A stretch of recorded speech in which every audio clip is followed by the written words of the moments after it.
London in mourning for victims in terrorist attack. Crown Prince of Johor wins unopposed after Anwar Musa pulled out of FAM President race. Hi, I'm Suhaila Saifuddin with the Couple News.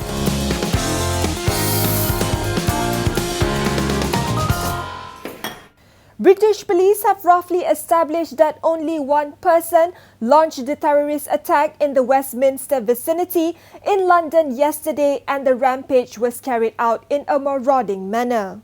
The suspect, whose identity has yet to be disclosed by the police, drove a car on the Westminster Bridge heading for the Parliament building at about 2:40 p.m. local time. He knocked down a dozen people, including police officers and foreign tourists, with some even fell into River Thames. The car then turned into Parliament Square before ramming into the railings of the Parliament building. The suspect then got out of the car and continued the attack on police officers on duty in the Parliament grounds. He stabbed Officer Keith Palmer to death, and the rampage ended after the suspect was shot dead by the officers. The Metropolitan Police said that their investigation was moving at a fast pace, with hundreds of officers focusing on the suspect's motivation, preparation and his associates. British leaders reacted strongly on the deadly attack, which killed the suspect, Keith, and 3 civilians and wounded 40 others. The location of this attack was no accident. The terrorists chose to strike at the heart of our capital city, where people of all nationalities, religions and cultures come together to celebrate the values of liberty, democracy and freedom of speech. But let me make it clear today, as I have had cause to do before, any attempt to defeat those values through violence and terror is doomed to failure. Clearly, there will be the deepest possible inquiry into that. But it's everybody that must be kept safe. Everybody, whether they're in Parliament or outside Parliament. And this was an attack on people going about their normal day-to-day business. They were office workers, they were people going home from work, they were tourists visiting London. London Mayor Sadiq Khan said those who wanted to destroy the Londoners' way of life would not succeed, and he vowed that he would not be cowed by such terrorists. World leaders pledged their support for Britain to fight terrorism together. Japanese Prime Minister Shinzo Abe said Japan would coordinate with Britain and the international community, while Chinese Premier Li Keqiang said while the world is no longer tranquil, there should not be continued instability. German Chancellor Angela Merkel said Germany would stand firmly and resolutely by Britain's side in combating terrorism. Malaysian Prime Minister Datuk Seri Najib Tun Razak tweeted that he was shocked and saddened by the attack. He said Malaysia would stand with Britain and one must never surrender to terrorism. Malaysian students in London said that taking a walk or sitting by the park in the Westminster vicinity has become a routine for them. Many of them study at King's College London, University College London and other famed universities scattered around London. The Foreign Ministry confirmed that no Malaysians had been hurt in the incident. With the incident sending shockwaves to other parts of the world, journalists asked the country's top police whether Malaysia's Parliament building is under threat as well. After attending an event at Bukit Aman this morning, Inspector General of Police Tan Sri Khalid Abu Bakar said that there is sufficient security control at the Parliament grounds in Kuala Lumpur at the moment. Dah cukup dah. Kita punya parlimen dah cukup dikawal. Jadi saya rasa tidak perlu lagi kita meningkatkan kawalan. Melainkan kita ada apa-apa juga maklumat tambahan dengan apa-apa juga ancaman. Jika tidak, It was a double celebration for the Johor royal family. Today, Sultan of Johor, Sultan Ibrahim Ismail Ibni Sultan Iskandar, celebrated his birthday and his son's win in the Football Association of Malaysia presidential election. Tunku Mahkota Johor, Tunku Ismail, will be elected unopposed as the new FAM president at the FAM Congress this Saturday, following Tan Sri Anwar Musa's withdrawal from the race. Anwar announced his decision at the Parliament Media Centre. The former FAM Deputy President said he had also texted Tunku Ismail of the news. Justru Duli Yang Teramat Mulia TMJ perlu diberi peluang yang seluas-luasnya untuk melakukan sesuatu untuk kemajuan bola sepak Malaysia dan mengotakan segala janji baginda. Saya berdoa perubahan yang sekian lama dinanti dan dijanjikan akhirnya akan menjadi realiti.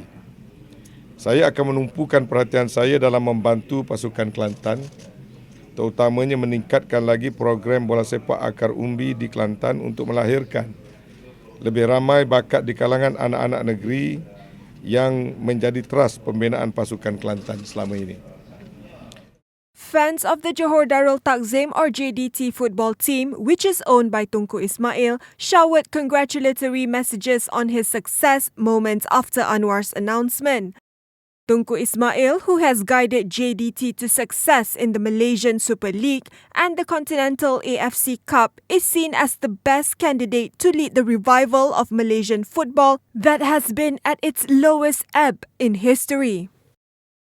The Immigration Department is getting closer to monitor the activities of foreign workers who have no proper permits better. The department has registered 386 employers and 4,598 such foreign workers since registration opened on February 15th. The Kuala Lumpur Immigration Department Director Muhammad Nasri Ishak said that among those who registered, the department had issued the e-card to 3,482 workers. He said employers and workers who have not registered have until June 30th to do so, and after the deadline, the workers will face stern punishment under the Immigration Act. The e-card serves as a temporary verification to replace the workers' travel documents while waiting for their passports to be issued by embassies. Meanwhile, in Sarawak, Sarawak Immigration Director Ken Leben said that the number of legal foreign workers had gone down by 8% last year compared to 2015. However, he said between 2014 and 2016, the number of arrested illegal immigrants almost doubled to 2,190. The number of registered foreign workers in Sarawak in 2016 was 154,864, 154,864, compared to 2015, 166,817. There are an estimated 12,000 to 15,000 illegal immigrants in Sarawak. Meanwhile, Prime Minister Datuk Seri Najib Tun Razak launched the QPAX Care for You event in Kuala Lumpur this afternoon. He also defended the government's decision to continue with its goods and services tax regime. Kita cuma kutip dalam 4,500 juta setahun sahaja. Maknanya 21.5 bilion terpaksa ditampung. Kalau orang tanya bila kita kenakan GST, di mana hasil GST itu digunakan? Jawapannya antaranya menyediakan perkhidmatan kesihatan untuk rakyat Malaysia. Inilah jawapannya. In other news, after being detained for 48 hours, former DAP member Hew Kuan Yau was released this afternoon from the police lockup in Johor. He was arrested to assist investigations under the Communications and Multimedia Act for improper use of network facilities to make an offensive remark with the intent to annoy, abuse or harass another person. He reportedly made a comparison of the Prime Minister and his wife to Disney characters in the movie Beauty and the Beast. He had fasted in protest of the detention, and after his release, the first thing he did was to head to a restaurant to enjoy a bowl of noodles. Chinese automaker Geely Automobile Holdings has withdrawn its bid to acquire a controlling stake in Proton, as the Malaysian automaker had been uncertain about what it wanted from its overseas partner, according to a South China Morning Post report. In response to the news, International Trade and Industry Minister 2, Datuk Seri Ong Kah Chuan, said that Proton is also talking with a few other bidders. He said that Proton and the bidders are finalizing their decision and he expected Proton to announce its strategic partner in the next 2 months. He said consolidating Proton with an international strategic partner would help boost the automobile industry in Malaysia. The United States and Britain are banning laptops from cabin baggage on flights from Turkey and certain countries in the Middle East and North Africa. Travellers will now need to check in their devices. The US ban on electronic devices larger than a smartphone is being imposed as an anti-terrorist precaution that covers inbound flights on 9 airlines including Emirates, Etihad Airways, Royal Jordanian, Egypt Air and Turkish Airlines. The British ban, announced hours after the US move, is similar but applies to different airlines including Pegasus Airlines, Lebanon Middle East Airlines, British Airways and EasyJet. The flights will be from countries like Morocco, Turkey, Egypt, Jordan, Saudi Arabia and Kuwait. The capsized South Korean ferry that killed more than 300 people, which mostly are students on their school trip in 2014, has finally been raised from the sea floor. It is one of the most complex operations of such scale in the country.